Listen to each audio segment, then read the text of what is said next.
Hello students, आज हम देखेंगे नातेदारी में निवास स्थान। अभी हमारा नातेदारी वाला टॉपिक चल रहा है। कल हमने देखा था कि नातेदारी में उत्तराधिकार के आधार। आज हम देखेंगे निवास स्थान में नातेदारी किस तरह से होती है। निवास स्थान के आधार पर नातेदारी व्यवस्था निर्धारित होती है। अगर हम जनरली कहें तो पति पत्नी और उनके बच्चे एक स्थान पर निवास करते हैं और विवाह के पश्चात पति पत्नी कहाँ रहेंगे इसके कुछ नियम हैं और ये नियम जो हैं वो निवास स्थान को प्रभावित करने के अनेक तत्व होते हैं, जैसे सदस्यों की संख्या, लिंग, व्यवसाय, संपत्ति, उत्तराधिकार आदि। लेकिन यहाँ हम देखेंगे कि निवास स्थान के कौन कौन से प्रकार हैं। मुरडॉक ने 6 तरह के प्रकार का उल्लेख किया है कि कहाँ किस तरह से विवाह के पश्चात वधू या वर को कहाँ रहना है। ये डिपेंड करता है कि उनकी नातेदारी की व्यवस्था क्या है। पहला हम देखेंगे पितृस्थानीय, जिसमें विवाह के बाद वधू अपने पति के माता पिता के साथ जाकर उनके पास रहती है। यह पितृस्थानीय निवास व्यवस्था कहलाती है। पितृस्थानीय निवास व्यवस्था क्या है? जहाँ विवाह के पश्चात वधू अपने पति के माता पिता के साथ जाकर रहती है। हिंदू समाज में और भारत में इस तरह की व्यवस्था अनेक गांवों में पाई जाती है। उसके पश्चात हम बात करेंगे मातृस्थानीय। पितृस्थानीय से बिल्कुल अलग है। यहाँ जो वर होता है वह अपनी पत्नी के माता पिता के साथ उनके पास जाकर रहता है। उसे कहते हैं मातृस्थानीय निवास। यानी जहाँ पितृस्थानीय में वधू अपने पति के माता पिता के घर रहती है, वहीं मातृस्थानीय में जो वर है वो वधू के यानी अपनी पत्नी के माता पिता के पास जाकर रहता है।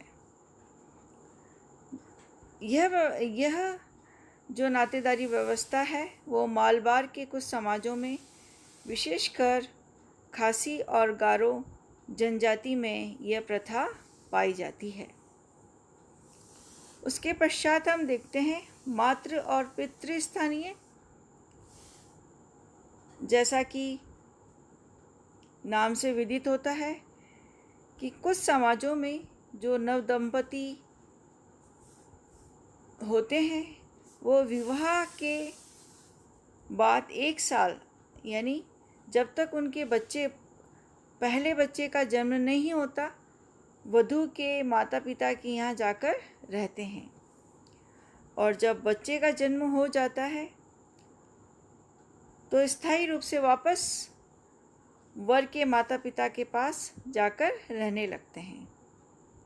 इसे मातृ पितृ स्थानीय व्यवस्था कहा जाता है। इस तरह की प्रथा दक्षिण भारत में मिलती है। फिर नेक्स्ट हम देखते हैं नवस्थानीय। जब नवविवाहित दंपति ना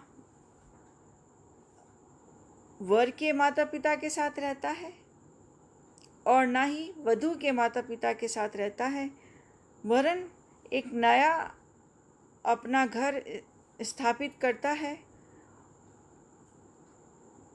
और वे दोनों अपने माता पिताओं से स्वतंत्र होकर अलग स्थान या अपने लिए एक ऐसी आवास व्यवस्था होती है जहाँ माता पिता नहीं रहते हैं, उसे कहते हैं नवस्थानीय निवास व्यवस्था।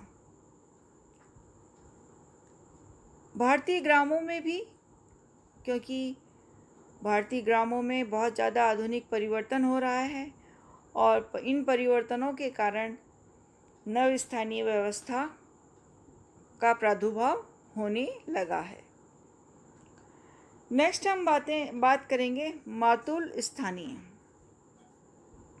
मातुल स्थानीय वह नातेदारी व्यवस्था है जहाँ विवाह के बाद वैवाहिक दंपति जो होता है वो अपने मामा के पास जाकर रहता है। इसमें वर वधू कोई भी किसी के माता पिता के साथ नहीं रहते, वरन वे मामा के पास रहते हैं, इसलिए ये मातुल स्थानीय कहलाता है।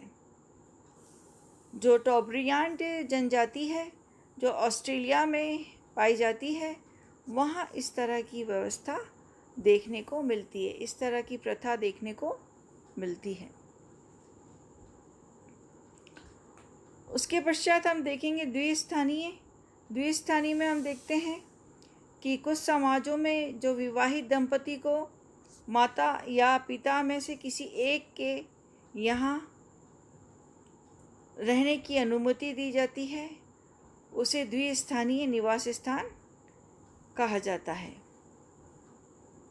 मातृस्थानीय या पितृस्थानीय किसके साथ रहा जाए, इसका निर्धारण माता पिता की स्थिति, धन दौलत आदि के आधार पर किया जाता है।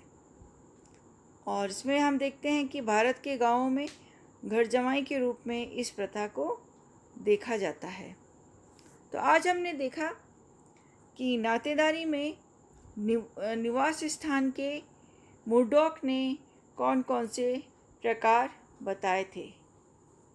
धन्यवाद।